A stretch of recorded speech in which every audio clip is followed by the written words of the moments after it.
7 అడుగులు నడిచిన వాడే 7 జన్మలు తోడుంటాడు. భర్తగా నిన్ను భరించువాడే బ్రతుకు దీపం వెలిగిస్తాడు. అతని హృదయం నాటి చెరామి అగ్నిహోత్రమే అందుకు హామీ.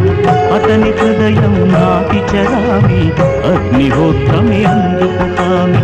తెంచుకుంటే తెగిపోతుందా దేవుడు వేసిన బంధం? తెలుసుకో నీ జీవిత గమ్యం, పెంచుకో మానుబంధం.